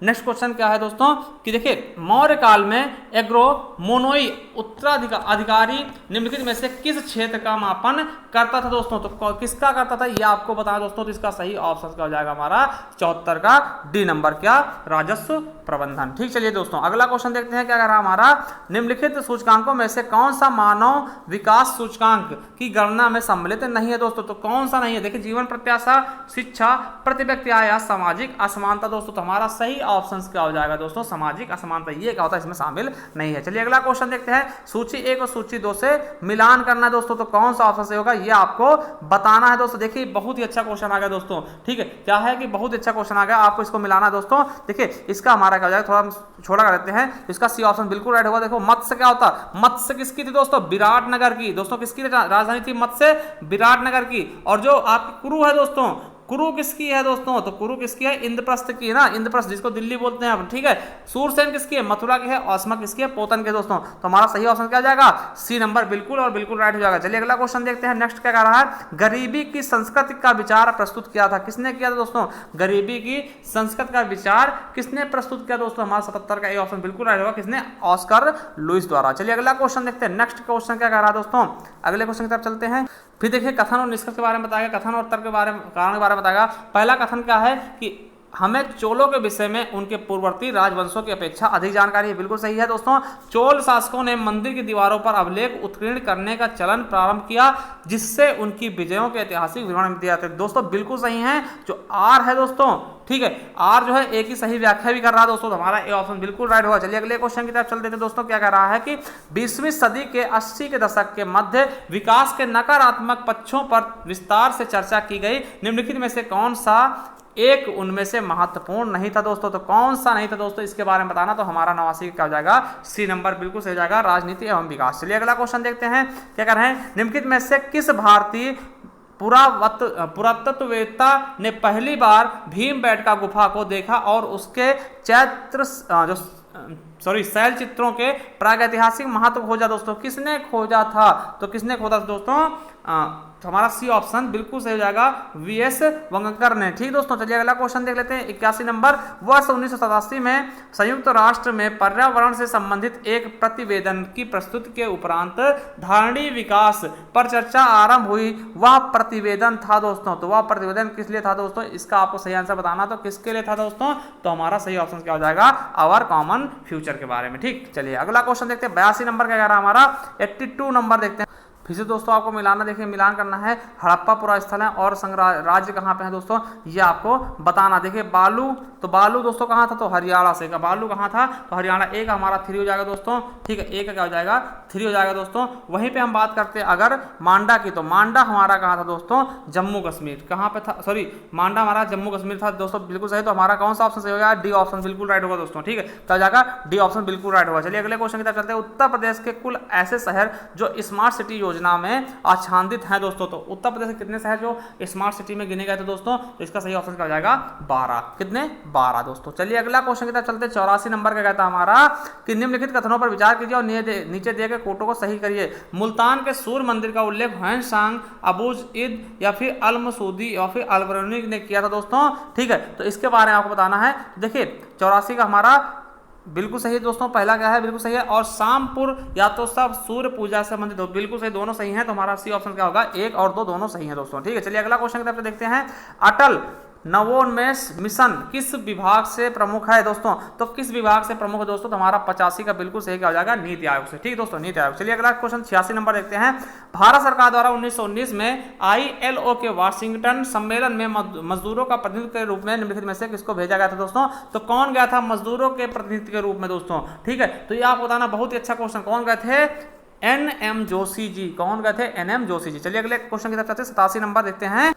87 नंबर क्या है, वर्ष 1962 में प्रकाशित पुस्तक साइलेंट स्प्रिंग, जिससे विश्व के पर्यावरणीय आंदोलन को गति मिली है दोस्तों, लेखक कौन है दोस्तों। तो इसके लेखक कौन है ये आपको बताना है दोस्तों। तो हमारा 70 किसका हो जाएगा, इसका हो जाएगा रेचल कार्सन दोस्तों। हमारा सी ऑप्शन बिल्कुल राइट होगा। अगला है एक्सलासफेल 1784 की संधि के संदर्भ में निम्नलिखित में से कौन सा सही नहीं है दोस्तों। तो कौन सा सही नहीं है दोस्तों, ये आपको बताना दोस्तों। तो देखिए क्या है कि प्रथम कौन सा सही है बताना है, प्रथम कर्नाटक युद्ध की समाप्ति, ठीक है, अंग्रेजों द्वारा मद्रास पुनः प्राप्त किया गया, तो बिल्कुल सही है। इसके द्वारा दोस्तों दोनों सही हैं, तो दोनों सही है मतलब हमारा ए और बी दोनों सही हो जाएगा, हमारा सी ऑप्शन बिल्कुल राइट हो जाएगा। चलिए अगले क्वेश्चन की तरफ चलते हैं। समन्वित बाल विकास परियोजना के अंतर्गत निम्नलिखित में से कौन सा एक सम्मिलित नहीं दोस्तों, पूरक पोषण, टीकाकरण, पोषण एवं स्वास्थ्य, शिक्षा या परिवार नियोजन दोस्तों हमारा सही ऑप्शन क्या हो जाएगा 89 का डी नंबर। देखिए हमारा परिवार नियोजन इससे संबंधित नहीं होता दोस्तों, बाल विकास से परिवार नियोजन से क्या मतलब दोस्तों, ठीक है, इसमें क्या हो जाएगा हमारा ये तीनों ऑप्शन सही हो जाएंगे, मगर हमारा डी ऑप्शन का हो जाएगा गलत हो जाएगा दोस्तों। अगला है फिर सूची का मिलान करना दोस्तों, सूची का मिलान करना है कि निम्नलिखित में से कौन सा अधिनियम कब क्या और कैसे आया था दोस्तों, तो इसकी डेट बतानी है आपको और इसको मिलान करना है सही ढंग से दोस्तों। हमारा डी ऑप्शन बिल्कुल राइट हो जाएगा दोस्तों। कौन सा डी ऑप्शन सही हो जाएगा दोस्तों, डी ऑप्शन से आप लोग मिला लीजिएगा, ये सही हो जाएगा दोस्तों, ठीक है। यानी कि पहले क्या हो जाएगा, दूसरा हो जाएगा 1878 दोस्तों, ठीक है, और दूसरे का पहला हो जाएगा सही पद क्या होगा 1876 में दोस्तों। इस तरह से देख लेंगे तो हमारा डी ऑप्शन बिल्कुल राइट हो जाएगा दोस्तों। अगला है फिर से आपको कूट का मिलान करना दोस्तों, ठीक है, सुमेलित करना है 91 का कौन सा ऑप्शन सही होगा दोस्तों, ये बताना है कि देखिए सिंधु घाटी सभ्यता क्या थी दोस्तों, ये आपको बताना है। सिंधु घाटी सभ्यता क्या थी दोस्तों, तो आपको बताना है या क्या है, तो नगरीय थी, क्या है, नगरीय थी दोस्तों। सिंधु घाटी सभ्यता क्या थी, नगरीय थी दोस्तों। अब बात करते हैं उत्तर वैदिक समाज कैसा था दोस्तों, तो कृषक था, क्या था, कृषक था दोस्तों, ठीक है। तो याद रख लें तो हमारा चौथा ऑप्शन सही हो जाएगा दोस्तों। कौन सा हो जाएगा हमारा चौथा ऑप्शन, 91 का हमारा चौथा ऑप्शन सही हो जाएगा दोस्तों। चलिए अगले तरफ चलते हैं। अब 92 क्वेश्चन की तरफ चलते हैं। क्या कह रहा है हमारा 92, भारत में सिक्किम का विलय किसने किया दोस्तों, Lord Hastings, Lord William Bentinck, Lord Dalhousie या फिर लॉर्ड ऑकलैंड दोस्तों, तो किसने किया था, लॉर्ड डलहौजी ने दोस्तों। अगला क्वेश्चन है उत्तर प्रदेश के कानपुर और लखनऊ नगर किस भारतीय जनगणना वर्ष में 10 लाखी बने थे दोस्तों, तो कौन सी जनगणना में इन्हें 10 लाखी किया गया था दोस्तों, तो आपको पता होना चाहिए 1971 में किसे, कानपुर को, 1981 में लखनऊ को 10 लाख ही बनाए गए दोस्तों। चलिए अगला क्वेश्चन देखते हैं। निम्नलिखित नेताओं में से कौन द्वितीय में गोलमेज सम्मेलन में भाग नहीं लिया था दोस्तों, किसने नहीं लिया था दोस्तों, तो आपको बता दें डॉक्टर राजेंद्र प्रसाद ने क्या किया था, भाग नहीं लिया था दोस्तों। किसने नहीं लिया, डॉक्टर राजेंद्र प्रसाद जी ने भाग इसमें नहीं लिया था दोस्तों। अगला क्वेश्चन देखते हैं 95 नंबर क्या है, फिर इसको सुमेलित करना दोस्तों। तो देखिए 95 को सुमेलित करना है, जजमानी, 12 बलूट या फिर मिरासी या फिर अडाडे दोस्तों, इसके बारे में बताना है कि इसमें कौन सा सुमेलित होगा दोस्तों। तो हमारा 95 का बिल्कुल सही क्या हो जाएगा, डी नंबर। तो हम डी से क्या करेंगे, मिला लेंगे, पहले का पहला हो जाएगा, दूसरे का तीसरा और चौथे का, तीसरे का चौथा और चौथे का दूसरा दोस्तों। अगला है फिर से सुमेलित करना दोस्तों। देखिए फिर से सुमेलित करना है दोस्तों, वेरी वेरी इंपॉर्टेंट दोस्तों, बहुत ही अच्छी रचनाएं हैं, तो रचनाओं के साथ में आपको मिला देना है दोस्तों, ठीक है, रचनाओं के साथ में आपको 96 को मिला देना दोस्तों। तो आपको बता दें जो आपकी the story of my deportation है दोस्तों, ये किसकी रचना है दोस्तों, तो आपको पता होना चाहिए किसकी है, लाला लाजपत राय जी की। तो हमारा पहला लाला लाजपत राय जाएगा। और देखिए गीता रहस्य तो बहुत ही इंपॉर्टेंट किसकी है, बाल गंगाधर तिलक की दोस्तों, तो हमें पहला ही मिल गया, तो हमारा क्या हो जाएगा, पहला ही ऑप्शन सही हो जाएगा दोस्तों, ठीक है। ए नेशन इन मेकिंग, तो ये किसकी है दोस्तों, सुरेंद्र नाथ बनर्जी की है। और इंडिया फ्रीडम विंग्स, ठीक दोस्तों, किसकी है, मौलाना अबुल कलाम आजाद की दोस्तों, बिल्कुल सही ऑप्शन है, ठीक दोस्तों। चलिए अगला क्वेश्चन देखते हैं।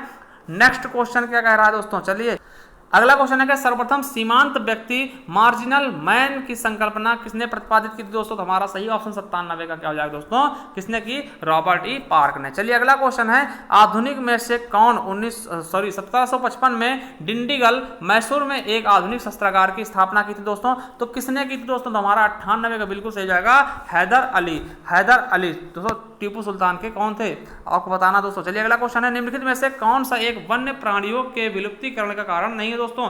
पहला क्या है, प्राकृतिक आवास का नष्ट होना, बिल्कुल सही है दोस्तों, ये तो है ही है। जंगलों में आग लगा देना, बिल्कुल सही है।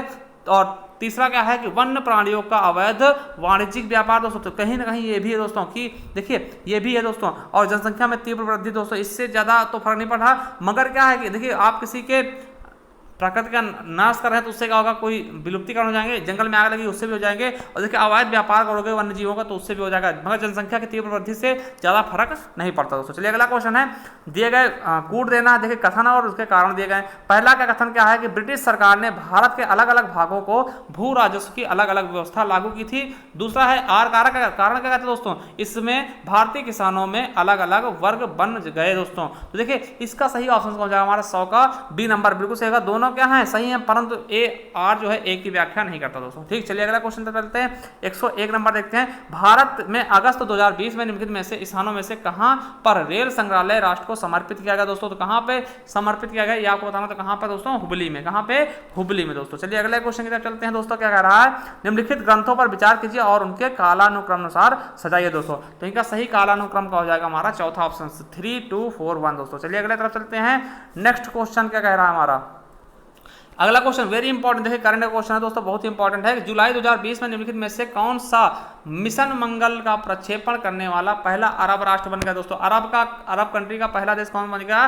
तो संयुक्त अरब अमीरात, यूएई दोस्तों। कौन? यूएई बन गया दोस्तों, पहला देश। ठीक, चलिए अगला है 1687 में जब औरंगजेब ने गोलाकुंडा किले पर अधिकार किया, उस समय गोलाकुंडा का शासक कौन था दोस्तों? तो ये आपको बताना दोस्तों। तो कौन था दोस्तों? तो कौन था? अबुल हसन कुतुब शाह था। कौन था? अबुल हसन कुतुब शाह दोस्तों था। ठीक है, चलिए अगला क्वेश्चन की तरफ चलते हैं। क्या कह रहा है हमारा? भारत के निम्नलिखित पड़ोसी देशों में से किसने जुलाई 2020 में सोशल मीडिया के लिए एक मुफ्त इंटरनेट सेवा पर प्रतिबंध लगाया था? किसने लगाया दोस्तों? इसको आपको बताना दोस्तों। तो कौन सा जाएगा हमारा? D number. किसने? बांग्लादेश ने। ठीक दोस्तों, 105 क्या हो जाएगा? D number. चलिए अगला क्वेश्चन देखते हैं। 106 नंबर। निम्नलिखित कथनों में से कौन सा कथन सही है दोस्तों? अकबर के लड़के और लड़कियों की आयु, विवाह की आयु निर्धारित करने का प्रयास किया था दोस्तों। ठीक है, किसने किया था? अकबर ने। ठीक, तो दोस्तों बिल्कुल सही है दोस्तों। ठीक है, इसने किया था दोस्तों। अगला है अकबर ने लड़कियों के अभिभावकों के दबाव से अलग स्वयं की इच्छा से विवाह करने की स्वतंत्रता दी थी। तो बिल्कुल गलत है दोस्तों, हमारा ए ऑप्शन सी बिल्कुल राइट होगा। चलिए अगला क्वेश्चन देखते हैं। इंडिया आइडिया समिट, ठीक, 2020 के संबंध में निम्नलिखित में से कथनों पर कौन सा कथन सही है दोस्तों? तो इसमें बताना आपको कौन सा कथन सही है दोस्तों। देखिए, इसे अमेरिका भारत व्यापार परिषद द्वारा वस्तुतः 22 जुलाई 2020 को आयोजित किया गया। बिल्कुल सही है। इसका विषय भारत का सशक्तिकरण था। बिल्कुल गलत है दोस्तों, तो हमारा ए ऑप्शन बिल्कुल राइट होगा। क्या है? केवल ए सही है दोस्तों। चलिए अगला क्वेश्चन देखते हैं। 108 नंबर। अगला क्वेश्चन है सुमेलित करना दोस्तों।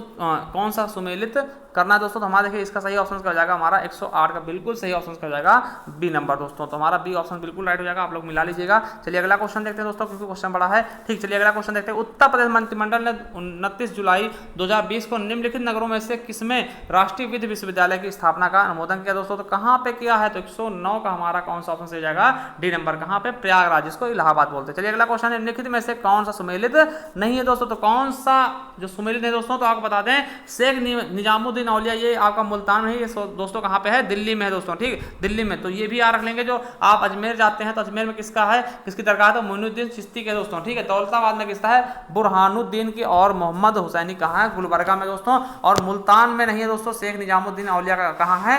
तो दिल्ली में दोस्तों। चलिए अगला है भारत के युवा कार्यक्रम और खेल मंत्री ने 25 जुलाई 2020 को घोषणा की थी कि वर्ष 2021 में चौथे खेलो इंडिया यूथ गेम्स की मेजबानी किया जाएगा। तो कहाँ किया जाएगा दोस्तों? इसके बारे में बताना दोस्तों। कहाँ किया जाएगा? हरियाणा में। कहाँ पर? हरियाणा में दोस्तों। चलिए अगला क्वेश्चन है, क्या कह रहा है? निम्नलिखित में से किस मुगल कालीन नहर का निर्माण फिरोज शाह की राज प्रवाह को पुनर्जीवित करने के लिए किया गया था दोस्तों? तो आपको बता दें इसका सही ऑप्शन क्या हो जाएगा? नहर आगरा। ठीक दोस्तों, क्या हो जाएगा? नहर आगरा हो जाएगा दोस्तों। ये सबसे पुरानी नहर है अपने उत्तर प्रदेश में दोस्तों। चलिए अगला क्वेश्चन देखते हैं। नेक्स्ट क्वेश्चन का निम्नलिखित में से कौन सा भारतीय फुटबॉल क्लब न्यूयॉर्क के टाइम स्क्वायर स्थित नैशडॉक के बिलबोर्ड पर 29 जुलाई 2020 को जगह प्राप्त करने वाला अकेला फुटबॉल क्लब बना है दोस्तों? तो कौन सा हो जाएगा हमारा? सी ऑप्शन बिल्कुल राइट। क्या हो जाएगा? मोहन बागान दोस्तों। चलिए अगला क्वेश्चन है निम्नलिखित में से कौन किताब नौरस नामक पुस्तक का लेखक है दोस्तों? कौन है दोस्तों? इसका सही ऑप्शन क्या हो जाएगा हमारा? ए नंबर, इब्राहिम आदिल शाह द्वितीय दोस्तों। अगला है भारत की पहली किसान रेल निम्नलिखित में से 2 स्टेशनों के बीच चलाई गई। तो कहां से कहां तक चलाई गई दोस्तों? इसका सही ऑप्शन क्या हो जाएगा हमारा? आपको पता होना चाहिए, ये इंपॉर्टेंट दोस्तों। कहां से? देवलाली महाराष्ट्र से लेकर दानापुर बिहार तक चलाई गई दोस्तों। ठीक है, चलिए अगला क्वेश्चन है उत्तर प्रदेश के निम्नलिखित जिलों में से किसमें 2018 में फ्रांस के सहयोग से एक बृहद एवं ऊर्जा संयंत्र को स्थापित किया गया दोस्तों? तो आपको पता होना चाहिए, बिल्कुल ही इंपॉर्टेंट दोस्तों आपके लिए आने वाले समय के लिए दोस्तों। कौन कहां पे? मिर्जापुर में बहुत ही बड़ा संयंत्र लगाया जा रहा है दोस्तों, फ्रांस की सहायता से दोस्तों। ठीक है, चलिए अगला क्वेश्चन है फिर आपको सुमेलित करना दोस्तों। तो सुमेलित कौन सा नहीं है दोस्तों? ये बताना इसमें से कौन सा सुमेलित नहीं है। तो कौन सा नहीं? ईस्ट एशिया सम्मेलन, ये सिंगापुर, यही क्या है? सुमेलित नहीं है दोस्तों। चलिए अगला क्वेश्चन देखते हैं। जनवरी 2020 में उत्तर प्रदेश में कितने स्थलों को रामसर साइट में शामिल किया गया दोस्तों? कितने स्थलों को शामिल किया गया दोस्तों? तो सही ऑप्शन क्या जाएगा? 6 स्थलों को। कितने? 6 स्थलों को। अगला है भारत में निम्नलिखित राज्यों में से किसने कोविड-19 की अवधि में पहली बार ई लोक अदालत शुरू की थी दोस्तों? तो ई लोक अदालत किसने शुरू की थी दोस्तों? तो तो ये आपको बताना। देखिए ये आपका करंट का क्वेश्चन है, इसको आपको जरूर बताना दोस्तों, कमेंट बॉक्स में हमें कमेंट करके बता देना कि सबसे पहले किसने लोक ई अदालत शुरू की थी दोस्तों, ठीक, उत्तर प्रदेश, महाराष्ट्र, छत्तीसगढ़ या बिहार ने दोस्तों, ठीक है, कमेंट बॉक्स में कमेंट करना दोस्तों। चलिए अगले क्वेश्चन की तरफ चल देते हैं, क्या कह रहा है हमारा 120 नंबर। हाल ही में जनजातियों में कौन सा भारत के अंडमान निकोबार द्वीप समूह का मूल निवासी नहीं है दोस्तों, तो कौन सा नहीं है दोस्तों, देखिए अंडमान निकोबार के द्वीप समूह के जो निवासी हैं वो आपके लिए बहुत इंपॉर्टेंट दोस्तों, वहां के जो जनजातियां हैं, तो कौन सा नहीं है, रेंगमा, ठीक। चलिए अगला क्वेश्चन है, भारत सरकार द्वारा जुलाई 2020 में बाघों की जनगणना 2018 पर जारी विस्तृत प्रतिवेदन के संदर्भ में निम्नलिखित कथन कौन सा सही है दोस्तों। विश्व के कुल बाघों की जनसंख्या का आबादी कितना, 70% है, ठीक। भारत में विश्व का कितने 70% बाघ कहाँ है, भारत में, ये कह रहा है पहला ऑप्शन दोस्तों।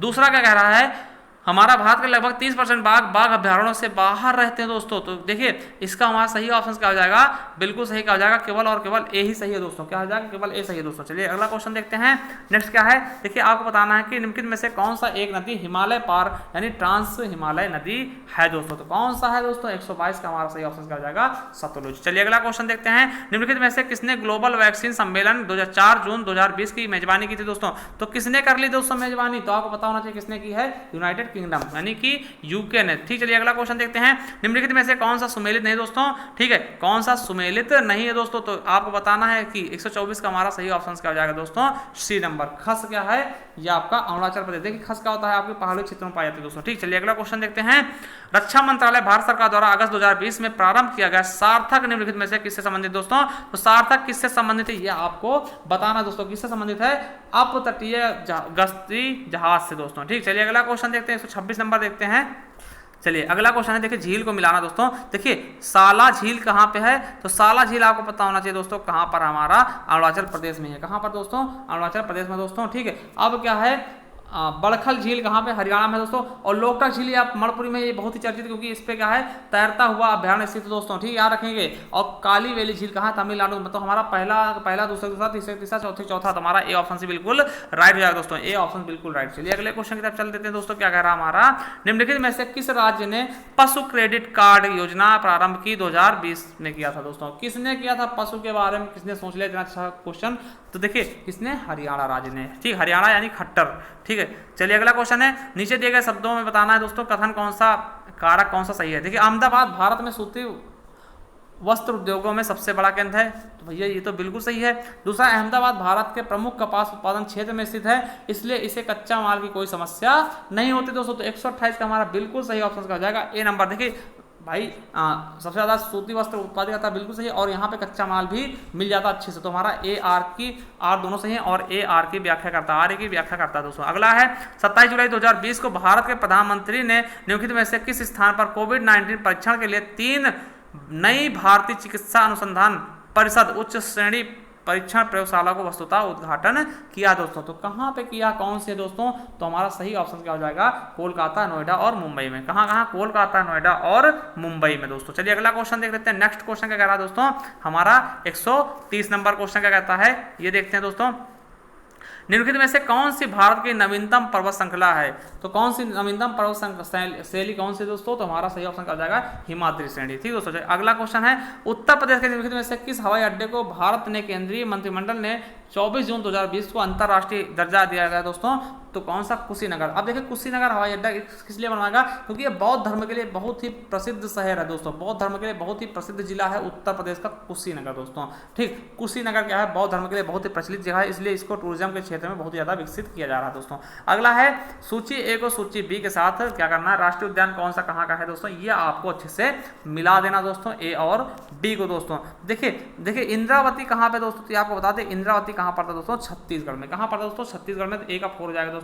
अब देखिए मोलेलेम कहाँ पड़ता है दोस्तों, तो ये आपका सही क्या हो जाएगा, गोवा में दोस्तों, ठीक है, गोवा में। और जो कासेसर है दोस्तों, ये आपका कहाँ होगा, तो ये कहाँ हो जाएगा, हमारा हरियाणा में दोस्तों, ठीक है। और हमारा डी का होगा बेतवा, झारखंड में दोस्तों, ठीक। तो ये आपका सही ऑप्शन क्या हो जाएगा, हमारा पहला ही ऑप्शन क्या हो जाएगा, राइट हो जाएगा। चलिए अगले क्वेश्चन की तरफ चल देते हैं, क्या कर रहा है, निम्नलिखित में से किस देश को वर्ष 2021-22 के लिए संयुक्त राष्ट्र सुरक्षा परिषद के अस्थायी सदस्यों के रूप में जून 2020 के लिए नहीं चुना गया दोस्तों। तो आयरलैंड, नॉर्वे, कनाडा या मॉक्सिको दोस्तों। तो किसको नहीं चुना गया दोस्तों, ये आपको बता देना। तो किसको नहीं चुना गया दोस्तों, 133 का हमारा डी ऑप्शन कनाडा को दोस्तों। ठीक, चलिए अगला क्वेश्चन देख लेते हैं। 134 नंबर, निम्नलिखित में से कौन सा सुमेलित नहीं है दोस्तों। तो कौन सा सुमेलित नहीं है ये आपको बताना दोस्तों। ठीक है, तो इसका कौन सा सुमेलित नहीं है दोस्तों, तो इसका सही ऑप्शन क्या हो जाएगा हमारा सी नंबर। 1 और 3 क्या है, सुमेलित नहीं है दोस्तों। चलिए अगला क्वेश्चन देखते हैं क्या कह रहा है दोस्तों। अगला क्वेश्चन का 29 जुलाई 2020 को भारत के केंद्रीय मंत्रिमंडल द्वारा स्वीकृत नई राष्ट्रीय शिक्षा पद्धति नीति संबंध में निम्नलिखित में से कथनों पर विचार करें। पहला है, यह डॉक्टर के कस्तूरी रंगन की अध्यक्षता वाली समिति द्वारा तैयार की गई। बिल्कुल सही है दोस्तों। अगला, यह विगत 38 वर्षों से लागू पिछली शिक्षा नीति को बदल देगी दोस्तों। तो बिल्कुल हमारा क्या हो जाएगा, ए नंबर बिल्कुल सही है दोस्तों। बी क्या है, गलत है दोस्तों। ठीक है, केवल ए ऑप्शन सही है। अगला कश्मीर घाटी है। तो कश्मीर घाटी कहाँ है दोस्तों, इसके बारे में आपको बताना। तो आपको बता दें, पीर पंजाल और हिमाद्री पर्वत श्रेणी के मध्य कश्मीर घाटी आपकी पड़ती है दोस्तों। चलिए अगला क्वेश्चन देखते हैं। निम्नलिखित में से किस राज्य या संघ राज्य क्षेत्र 7 अगस्त 2020 को विद्युत चालित वाहन नीति की घोषणा की थी दोस्तों। तो किसने की है, तो किसने की दोस्तों, तो दिल्ली ने। देखिए विद्युत चालित होते हैं उनकी प्लेट कैसी होती है, हरी होती है दोस्तों। जैसे आप कोई कार देखेंगे जो बिजली से चलती होगी, विद्युत से चलती होगी, उसकी प्लेट क्या होगी, हरी होगी। चलिए अगला क्वेश्चन देखते हैं। यमुना नदी की निम्नलिखित सहायक नदियों पर विचार कीजिए और उन्हें पूर्व से पश्चिम की ओर क्रम से लगाइए दोस्तों। पूर्व से पश्चिम की ओर से क्रम को लगाना आपको दोस्तों। तो हमारा सही ऑप्शन क्या हो जाएगा, 1 नंबर ही सही हो जाएगा। देखिए पहला क्या हो जाएगा, ये हो जाएगा। दूसरे पे क्या हो जाएगा, ये हो जाएगा। तीसरे पे क्या हो जाएगा, ये हो जाएगा बेतवा। और चौथे पर सोन हो जाएगा। चंबल, सिंधु, बेतवा, केन। ठीक दोस्तों, चलिए अगला क्वेश्चन देखते हैं। 39 नंबर क्या है, निम्नलिखित में से किस भारतीय फाउंडेशन ने अगस्त 2020 में फूड विजन 2050 पुरस्कार जीता दोस्तों। तो किसने जीता दोस्तों, तो हमारा 139 कौन सा ऑप्शन से हो जाएगा, बी नंबर, नांदी फाउंडेशन ने। चलिए अगला क्वेश्चन है। फिर आपको क्या करना है, सुमेलित नहीं दोस्तों। कौन सा अयस्क जो है वो सुमेलित नहीं दोस्तों, देश के साथ बताया गया दोस्तों। तो हमारा 140 का सही ऑप्शन क्या हो जाएगा, सी नंबर। कौन सा, जर्मनी, नॉर्मैंडी क्या है, ये सुमेलित नहीं है दोस्तों। चलिए अगले क्वेश्चन की तरफ चल देते हैं। 40 नंबर होगा, 41 की तरफ चलते हैं। अगला क्वेश्चन है, कोलकाता बंदरगाह में अगरतला के लिए पहली बार मालवाहक जहाज जुलाई 2020 में बांग्लादेश के निम्नलिखित में से किस बंदरगाह से होकर भेजा गया था दोस्तों। तो किस बंदरगाह से होकर भेजा गया दोस्तों, तो हमारा सही ऑप्शन क्या हो जाएगा, चट्टोग्राम, जिसको चिटगांव बोलते दोस्तों, चिटगांव। ठीक है, चलिए अगला क्वेश्चन देखते हैं। विश्व के निम्नलिखित प्रदेशों में से किसमें खट्टे रसीले फलों का उत्पादन बहुत विकसित किया दोस्तों। तो किस प्रदेशों में दोस्तों, तो हमारा 142 सही ऑप्शन क्या हो जाएगा, सी, भूमध्य सागरीय प्रदेशों में। चलिए अगला क्वेश्चन है। पृथ्वी विज्ञान मंत्रालय भारत सरकार द्वारा जुलाई 2020 में निम्नलिखित में से किसे पृथ्वी प्रणाली विज्ञान में लाइफ टाइम उत्कृष्टता पुरस्कार प्रदान किया गया दोस्तों। तो किसको किया गया दोस्तों, तो इसका सही ऑप्शन क्या हो जाएगा हमारा 43 का डी, अशोक साहनी को। चलिए अगला दोस्तों देखते हैं, फिर से सुमेलित करना आपको। ठीक है, ये देखिए आपके क्या है, उष्णकटिबंधीय क्या है, चक्रवात दोस्तों। तो इसको आपको सुमेलित करके आपको सही ढंग से इसको बताना है दोस्तों। तो देखिए इसका सही ऑप्शन क्या हो जाएगा, देखिए बैगुआ कहाँ है, तो बैगुआ बता दें आपको फिलीपाइंस में। ठीक दोस्तों, तो हमारा ये 1 3 हो जाएगा। और हरिकेन कहाँ है दोस्तों, तो हरिकेन कहाँ है आपका, हरिकेन कहाँ पड़ता है दोस्तों, तो हरिकेन हमारा पड़ जाएगा कहाँ पे, संयुक्त राज्य अमेरिका में दोस्तों। ठीक है, और टाइफून कहाँ पड़ता है दोस्तों, टाइफून कहाँ है, चीन में दोस्तों। और बिलीबिली ऑस्ट्रेलिया में। तो दोस्तों हमारा सही ऑप्शन क्या हो जाएगा, बी ऑप्शन सी बिल्कुल राइट हो जाएगा दोस्तों। चलिए अगले क्वेश्चन की तरफ चल देते हैं। क्या कह रहा है कि सुपोषण, ठीक है, के संबंध में निम्नलिखित में से कौन सा कथन सही है दोस्तों। यह जल में घुलित ऑक्सीजन को कम करता है दोस्तों। ठीक है, यह जल में घुलित ऑक्सीजन को कम करता है दोस्तों। तो देखिए बिल्कुल सही दोस्तों। ठीक है, और अगला है, यह जल निकाय के पोषण तत्व संवर्धन की घटना है। तो बिल्कुल सही, हमारा ए और दो दोनों सही जाएंगे। चलिए अगला क्वेश्चन की तरफ 46 नंबर देख लेते हैं। 46 नंबर क्वेश्चन क्या कहता है, डार्लिंग श्रृंखला ऑस्ट्रेलिया के निम्नलिखित तटों में से किस पर अवस्थित दोस्तों। तो किस पर अवस्थित हो दोस्तों, डार्लिंग श्रृंखला। हमारा 46 से सही ऑप्शन क्या हो जाएगा, डी, दक्षिण पश्चिमी तट पर। देखिए मर्रे और डार्लिंग ये क्या है, ऑस्ट्रेलिया की 2 नदी है, मर्रे डार्लिंग। ठीक दोस्तों, याद रखेंगे। ठीक है, तो दक्षिणी पश्चिमी तट पर। अगला 147 नंबर दोस्तों, प्रोजेक्ट टाइगर, प्रोजेक्ट हाथी, वन्य जीव संरक्षण अधिनियम और जैव विविधता अधिनियम, इनमें आपको कालक्रम अनुसार सही से सुमेलित करना दोस्तों। इसका सही ऑप्शन क्या हो जाएगा, हमारा सी ऑप्शन बिल्कुल राइट होगा। पहले का आएगा वन्य जीव संरक्षण हो जाएगा, दूसरे पे क्या है प्रोजेक्ट टाइगर, और तीसरे पे हाथी है, और चौथे पे क्या हो जाएगा जैव विविधता अधिनियम दोस्तों। तो हमारा सी ऑप्शन बिल्कुल राइट होगा। चलिए 128 नंबर देखते हैं। निम्नलिखित में से कौन सा महासागरीय धारा हिंद महासागर से संबंधित दोस्तों। तो कौन सा हिंद महासागर से संबंधित दोस्तों, तो हमारा कौन सा है, अगुलहास धारा। चलिए अगला क्वेश्चन है 149 नंबर, एक पारिस्थितिकी तंत्र के विभिन्न घटकों से होकर पोषक तत्वों का गुजरना कहलाता है। तो क्या कहलाता है दोस्तों, तो भू रसायन चक्र, क्या बोलते हैं, जैव भू रसायन चक्र दोस्तों। पहला ऑप्शन बिल्कुल राइट होगा। आज का लास्ट क्वेश्चन क्या है दोस्तों, निम्नलिखित सूची को क्या करना, मिलाना दोस्तों। नजाती क्या है, नजाती समूह है दोस्तों, उनको मिलाना दोस्तों। ठीक है, देखिए यहूदी, आपको पता भाई एकमात्र यहूदी देश कौन सा है दोस्तों, तो कौन सा है, इजराइल है दोस्तों। क्या है, इजराइल है। अब देखिए 1 का 4 कहाँ मिलता है, 1 का 4, देखिए 2 ऑप्शन मिल गए दोस्तों। ठीक है, अब देखिए यहाँ पर बी भी मिल जाएगा। अब सी को हमें बताना दोस्तों, तो सी को हमें क्या करना है, बताना है। तो 150 में का सी हमें देखना है दोस्तों। तो हमारा सही ऑप्शन क्या हो जाएगा दोस्तों, बिल्कुल सही क्या हो जाएगा, हमारा डी ऑप्शन बिल्कुल सही होगा दोस्तों। देखिए हमारा क्या हो जाएगा, डी ऑप्शन बिल्कुल सही होगा दोस्तों। तो आप लोग मिला लीजिएगा। देखिए हमने 150 क्वेश्चन बताए हैं दोस्तों, और जो हमने कमेंट आपको बताए थे क्वेश्चन के लिए, वो आप हमें कमेंट बॉक्स में कमेंट करते दोस्तों। अगर पसंद आए दोस्तों तो आप हमारे चैनल को सब्सक्राइब कर लें, क्योंकि इसी प्रकार, और देखिए इसी प्रकार के वीडियो आपको आसानी से मिलते रहेंगे दोस्तों। ठीक है, और इसी बता दें हमने क्या है कि जो भी सी टैट का है, ठीक दोस्तों, सी सैट का पेपर भी सॉल्व करा के रखे हैं। आप हमारे किस पे जाएंगे, यूपीपीएससी। ठीक, आप जब जाएंगे हमारे प्लेलिस्ट में जाएंगे, यूपीपीएससी के नाम से आपको मिल जाएगा, आर ओ के नाम से मिल जाएगा फोल्डर। वहाँ पे जाकर के आप बहुत सारे वीडियो देख सकते हैं। 2016 से लेकर के 2016, 2017, 2018, 2019, 2020 सब पेपर हमने सॉल्व कराया दोस्तों। तो वहाँ पर जाइए, आपको यूपीपीएससी और पीसी से संबंधित बहुत सारे नोट्स चीज़ें मिल जाएंगे, प्रीवियस पेपर मिल जाएंगे, सी सैट के हों चाहे जिसके हों दोस्तों, मिल जाएंगे। चलिए